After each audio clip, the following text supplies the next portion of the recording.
There's one decision, just one, that can change the way toxic people interact with you forever. And no, it's not yelling back. It's not cutting them off in a fit of anger. It's something deeper, quieter, stronger.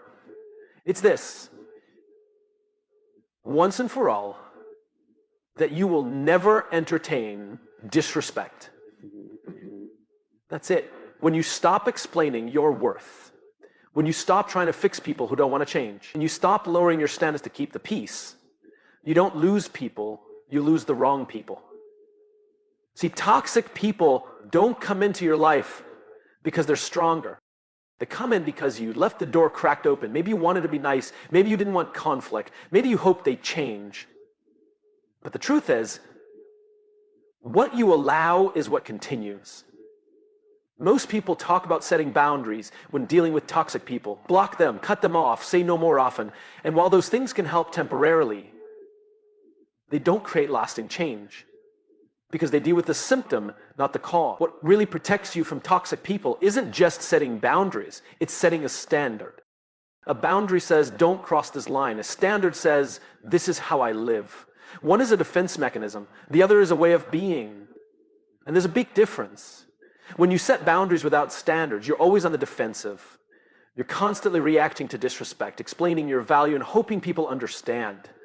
But when you set a standard, when you become crystal clear on what you accept, how you operate, and who you are, something powerful happens. Toxic people don't even get close. They can feel that they don't belong in your space.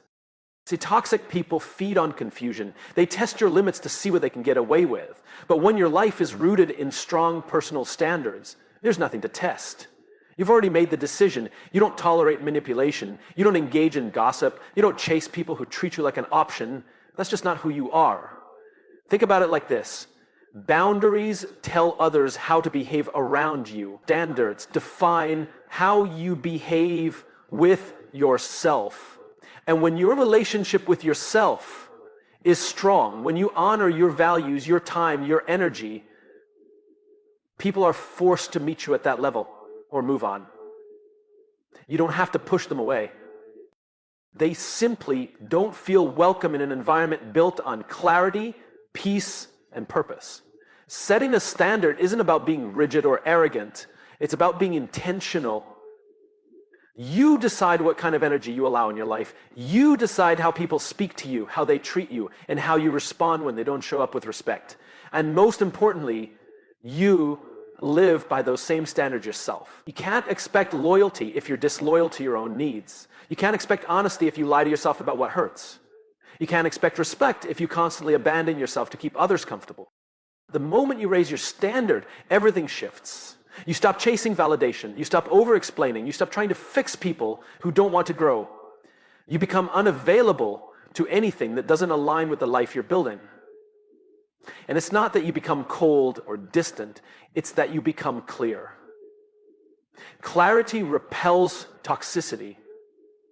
It's hard to manipulate someone who knows exactly who they are and what they deserve.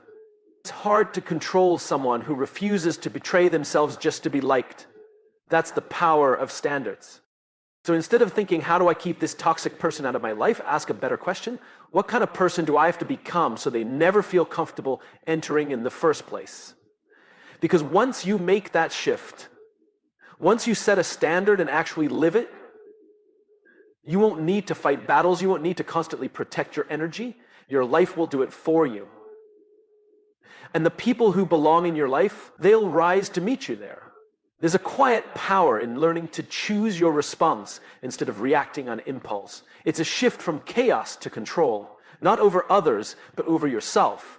Because toxic people don't thrive in truth, peace, or calm. They thrive in chaos, and more specifically, in your chaos. The moment you stop giving them that, the game changes entirely. Most people go through life in reaction mode. Someone insults you, you snap back. Someone disrespects you, you raise your voice. Someone triggers you, you explode. And in that moment, they've won. Not because you're weak, but because you let them pull you out of yourself. That's all they want, to see you shaken, to see you tangled in the mess they created.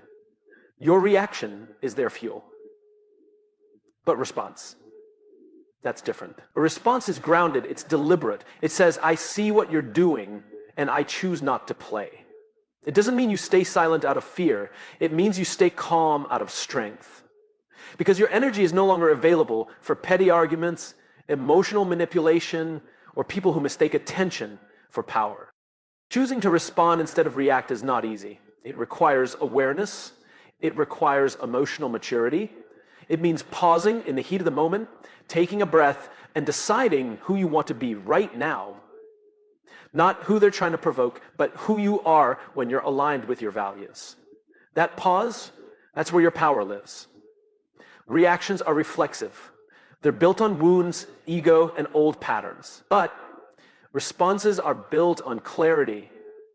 They come from understanding that not everything deserves your energy, your words, or your peace.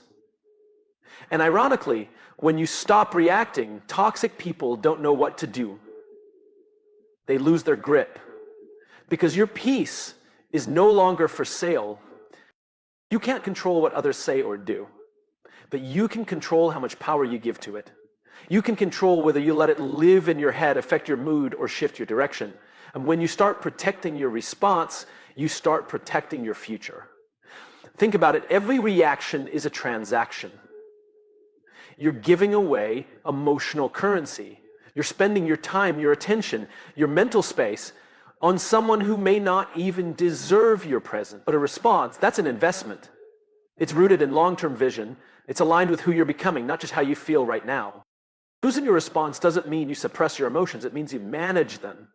You feel the frustration, but you don't let it dictate your decisions. You feel the anger, but you use it as information, not ammunition. Because if you can master your response, you can master your direction. People will try to bait you. Life will throw things at you. But the goal isn't to stop things from happening. The goal is to stop giving everything access to your emotion. You don't need to prove yourself in every moment. You don't need to defend your worth to people who question it. Sometimes the most powerful thing you can do is not react at all. So the next time someone tries to trigger you, remember this. You don't owe them your reaction. You owe yourself your peace. Let that guide your response. Because when you respond with intention, instead of reacting from emotion, you reclaim your power. And toxic people lose theirs. Self-respect is one of the most powerful filters you can ever develop. It's not loud, it doesn't demand attention, but it speaks volumes through your choices, your standards, and how you allow yourself to be treated. The way you carry yourself tells people everything they need to know about how they're allowed to show up in your life. When you respect yourself, you naturally start filtering out anything that doesn't align with your worth. You stop chasing people who treat you like an option. You stop justifying disrespect. You stop making space for behavior that violates your peace. Not because you're better than anyone, but because you finally remembered who you are. The world reflects back to you what you believe you deserve.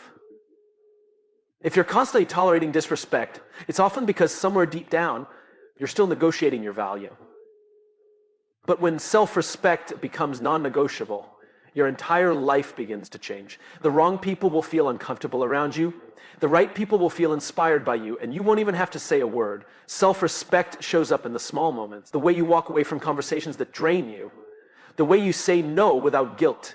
The way you stop explaining yourself to people committed to misunderstanding you. It's not about being rude. It's about recognizing that your energy, your time, and your mental peace are valuable, and not everyone deserves access to them. A lot of people confuse self-respect with ego, but they're not the same. Ego seeks validation. Self-respect creates boundaries. Ego is about proving something to others. Self-respect is about proving something to yourself every single day. It's about choosing to stand tall, even when it's easier to shrink for the sake of acceptance. And here's the truth. The more self-respect you develop, the less tolerance you'll have for anything less than sincerity. Manipulation won't faze you. Games won't impress you. Attention won't distract you. Because you're no longer looking to be chosen. You're choosing yourself. And from that place of wholeness, you can be selective without apology. This is what makes self-respect a filter. You don't need to cut people off with anger. You don't need to screen your standards. You just live in alignment with them. And let your actions do the talking. You treat yourself well, and by doing so, you silently communicate, this is the level, rise to it, or move around it. That kind of quiet confidence is magnetic. It doesn't come from pretending to be perfect. It comes from doing the hard inner work, healing your wounds, facing your insecurities, and rebuilding your relationship with yourself. Once you've done that, you stop allowing access to people who only show up to tape. Because here's what most people forget. You train people how to treat you, not with your words, but with your standards, with what you accept, with what you continue to tolerate. Self-respect isn't just a mindset, it's a lifestyle. It's woven into your tone, your posture, your habits, your decisions, and it becomes a filter for who and what belongs in your life. The higher your self-respect, the more peaceful your life becomes. Not because nothing goes wrong, but because you stop inviting chaos in. You stop settling, you stop ignoring red flags, you stop betraying yourself to please others.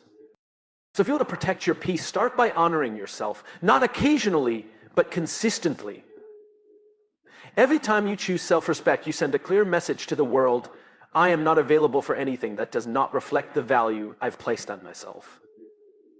And from that place, you no longer have to fight for respect. You become the standard. There comes a point where you realize that arguing with toxic people is a trap, not a debate, not a conversation.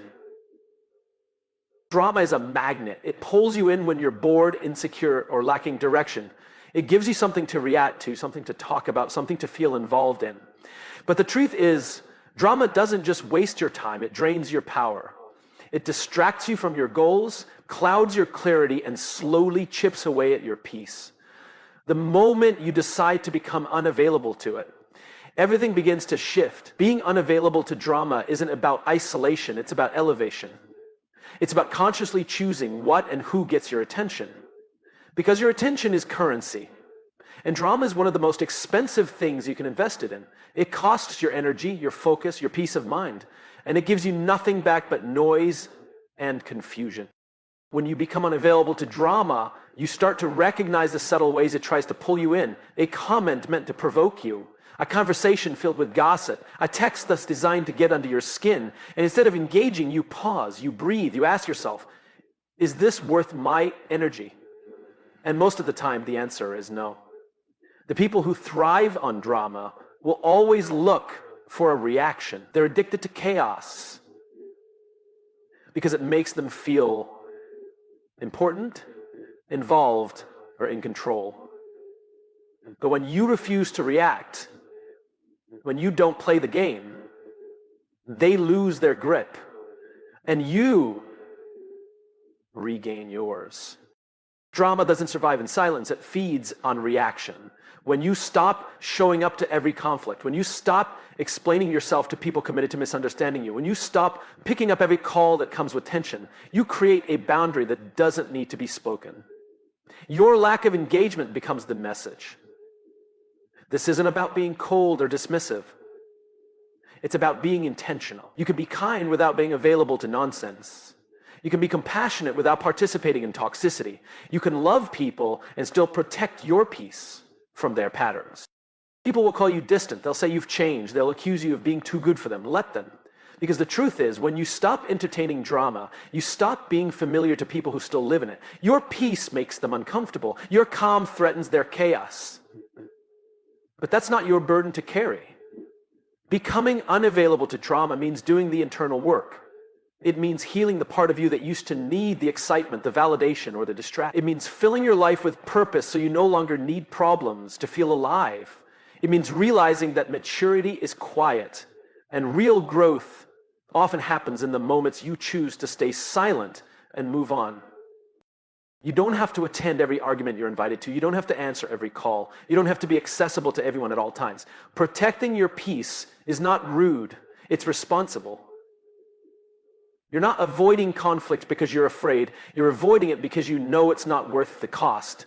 So if you want to reclaim your time, your energy, and your focus, start here. Stop giving drama a seat at your table. Don't chase it, don't feed it, don't try to fix it. Just be unavailable. Build a life so full of purpose, so full of peace, that anything rooted in chaos can't survive in your space. Because when drama knocks and there's no one home, eventually it stops coming back.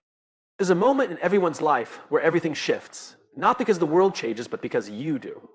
And it doesn't take a massive plan or a perfect situation. Sometimes all it takes is one decision, one clear, powerful, and personal decision to no longer live the way you've been living.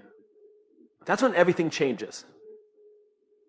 We often underestimate the power of a single decision because we're taught to believe change has to be complicated, that we need a 10-step plan, that we need more time, that we need to wait until things are easier, calmer, or more certain. But the truth is, your life doesn't change when things get easier. It changes when you get stronger. And that strength starts with one decision. It might be the decision to stop tolerating disrespect. It might be the decision to cut ties with a toxic pattern. It might be the decision to finally believe you are worthy of more. Whatever it is, that moment is a turning point. Not because everything is suddenly perfect, but because you're no longer available for what drains you. And once you make that choice, you'll find the strength to follow through, even when it's hard. One decision can break the cycle. The one you've been stuck in for months, maybe years. The one where you keep explaining yourself to people who don't listen. The one where you keep dimming your light to keep the peace. The one where you keep betraying yourself just to feel loved. That cycle ends the moment you decide no more. And it's not about announcing it to the world, it's about making a silent promise to yourself that this version of you, the one who's been surviving, shrinking, compromising, is done. You're not here to prove anything anymore. You're here to live fully, clearly, and on your terms.